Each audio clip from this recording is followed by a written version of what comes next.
Bonjour, la paracha qu'on lira Be'ezrat Hashem ce Shabbat, parachat Tetzavé.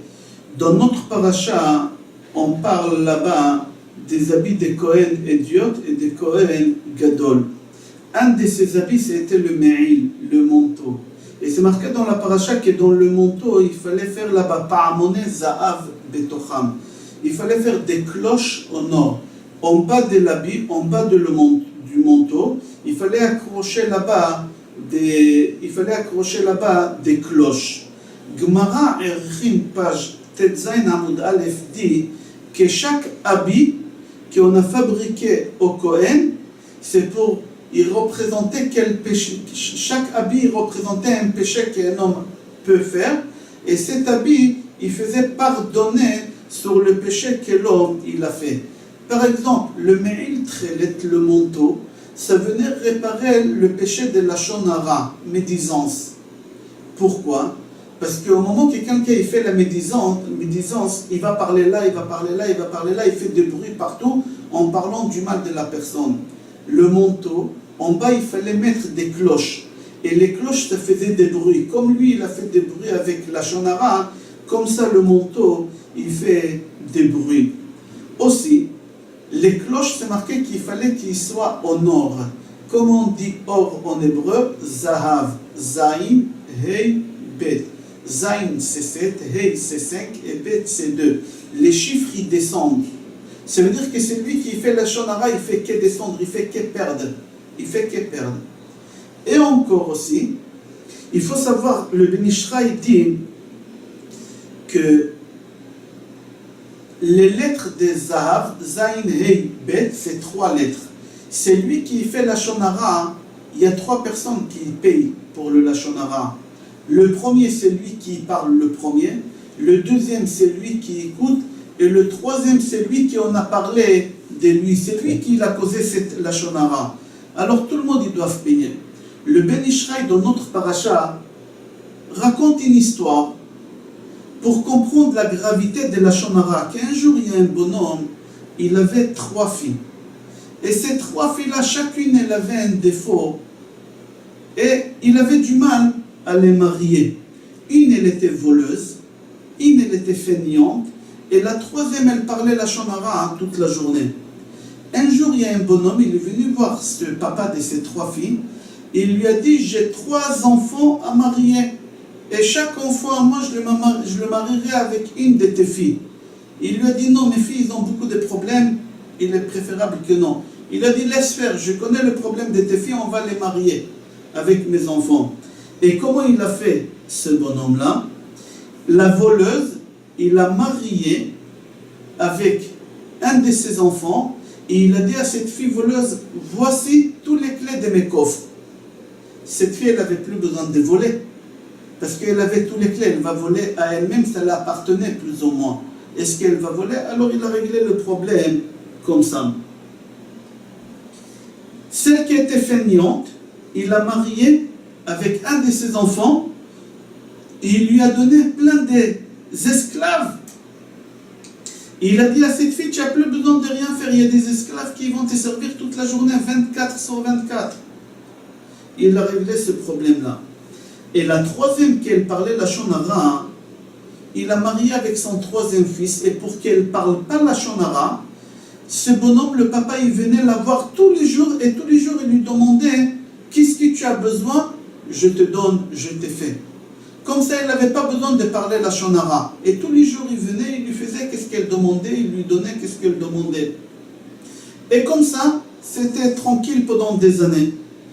Un jour, le papa de ces filles-là, il vient rendre visite à ses filles.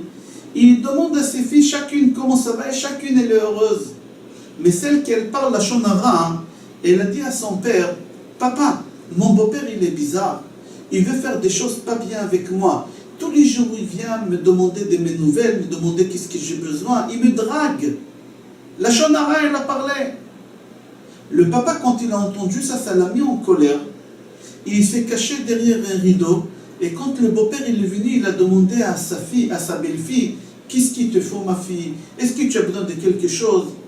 Alors la fille elle a commencé à crier. Le papa il a cru que le beau-père il est en train de la draguer. Il est sorti de là-bas, il a tué le beau-père. Le gendre qui était là-bas, il a tué son beau-père aussi parce qu'il a tué son père. Et après, il y a un des frères qui est venu, il a tué cette fille qui elle parlait la shonara parce que c'est à cause d'elle est arrivé tout ça. Le Ben Ishraï dit, tu vois la force de la shonara, comment ça peut faire? Ça peut tuer 3 personnes. Et à cause de ce péché-là, le Kohen il doit arriver au Beth Amikdash avec ce manteau-là. C'est marqué dans Perek Chavtet, Pasuk Lametret, dans notre paracha, Veze Asher Ta'aseh ala Mizbeach, Kevasim Bene Shana, Shnaim Layom Tamid. Tana diver Rabbi Ishmael. À l'école de Rabbi Ishmael, il nous enseigne 3 choses. Moshe Rabbeinu, il avait des difficultés à les faire. Jusqu'à qu'Akadosh Baruch Hu, il lui a pointé avec le doigt comment il faut faire. Les 3 choses, la première chose, Moshe Rabbeinu, il n'a pas su comment fabriquer la menorah. La deuxième chose, Rosh Chodesh, comment fixer Rosh Chodesh, il ne savait pas. Et troisième chose, Shratzim, les insectes qui sont cachers, qui ne sont pas cachers. Et il y en a qui disent, la 4e chose en plus, c'était Ilchot Shchita. Comme c'est marqué dans notre paracha, Veze Asher Ta'aseh ala Mizbeach, Veze, il lui a pointé avec le doigt. Chaque endroit où c'est marqué Zé, c'est-à-dire qu'Akadosh Baruch Hu, il lui a pointé avec le doigt, il lui a montré. Moshe Rabbeinu, il avait besoin de savoir comment faire la shrita parce qu'il ne comprenait pas comment on fait la shrita. Dans le livre Tiferet Sion dit, pourquoi Moshe il avait un problème pour faire la shrita? C'était quoi la complication que Moshe il a trouvée à tel point qu'Hachem il fallait qu'il lui montre comment il faut faire la shrita. Dans Tiferet Sion, il donne une réponse extraordinaire. Il dit que Moshe Rabbeinu, il avait du mal à comprendre comment on peut faire du mal à un animal.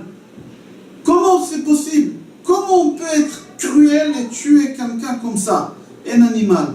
Akadosh Baruch Hu, il lui a montré comment cet animal, il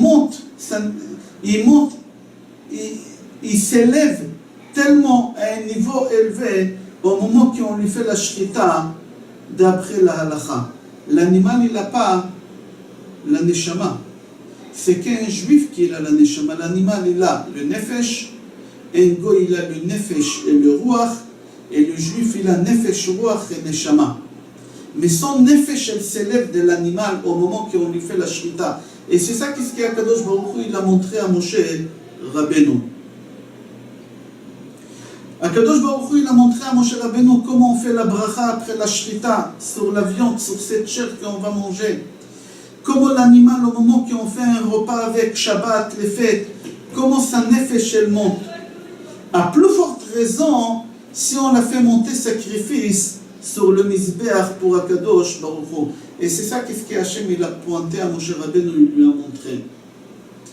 On sait que dans le mont Carmel, au moment qu'Eliyahu Hanavi il était là-bas, il y avait les Kohanés à Baal, les prophètes de Baal de l'idolâtrie, et il y avait aussi Eliyahu Hanavi. Et chacun il a créé un autel. Au moment qu'Eliyahu Hanavi il a fait l'autel, et il a pris l'animal pour faire le sacrifice que les idolâtres vont faire. Au moment que Eliyahu il a pris l'animal, il leur a donné. L'animal il n'a pas voulu y aller. Jusqu'à qu'Eliyahu il a pris, il a donné. Pourquoi? Parce qu'Eliyahu Hanavi, il lui a expliqué à cet animal, avec l'acte qu'elle va faire, elle va agrandir le nom de Hachem. Et là, elle a accepté. Be'ezrat Hashem, quand on aura le Mashiach, c'est marqué dans Tihilim, dans chapitre Nun Aleph, Pasuk Chaf Aleph, Az ya'alu al mizrachecha parim. Le Midrash dit que Be'ezrat Hashem, quand le Mashiach il va venir, les animaux d'eux-mêmes, tout seuls, ils vont monter sacrifice. On n'aura pas besoin de les attraper et de les ramener. Eux-mêmes, ils vont comprendre l'importance pour eux de se faire sacrifier à l'autel. Comment ils passent de Madrega Chai à un Madrega, parce qu'il y a Chai Tzomer de même. Comment ils montent des échelles à la Gdusha. Le Admor Misatmer dit, concernant la Gemara Nida, page Lamed Amoud Bet, qu'un bébé qui se trouve dans le ventre de sa mère pendant les 9 mois, il mange par le nombril, il boit par le nombril, il respire par le nombril, il ne fait pas sortir de la saleté de son corps pour ne pas tuer sa maman. Sa bouche elle est fermée pour qu'il n'avale pas quelque chose. Ses yeux ils sont fermés. Et il y a un ange qui l'enseigne la Torah pendant les 9 mois. Et il y a une bougie, une flamme allumée sous sa tête. Et il a une vision qu'il voit jusqu'à la fin du monde. Au moment qu'il doit sortir, alors il y a l'ange qui le frappe ici, c'est pour ça on a le creux ici. L'ange il le frappe ici, il le fait taire, il le fait oublier toute la Torah qu'il a étudiée. Comme ça c'est marqué dans la Gemara, ils ont posé la question à Admon Misatmer. C'est bien, c'est marqué au moment que l'enfant sort, etc. Mais la bougie, qu'est-ce qui se passe avec cette bougie-là? Qui a éteint cette bougie? Qui va éteindre cette bougie-là? Est-ce que cette bougie, elle continue à éclairer jusqu'au bout du monde? Le Admon Misatmer, il leur a dit, est-ce que c'est possible d'avoir la connaissance de la Torah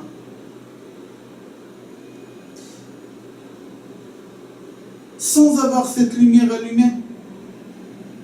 Cette lumière, on est obligé de l'avoir allumée en permanence. C'est quoi cette lumière? C'est la lumière de la Torah.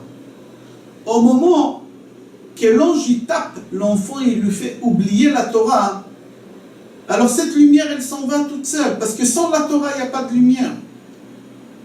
La lumière, elle est là grâce à la Torah. Mais au moment qu'il n'y a plus la Torah, il n'y a plus cette lumière-là. Alors on n'a pas besoin de marquer qu'il a éteint la bougie. Parce que si c'est marqué qu'il a fait oublier la Torah, évidemment que la bougie, elle s'éteint d'elle-même. Je vous souhaite Shabbat Shalom, Bracha V'Atzlacha et Kol Tov.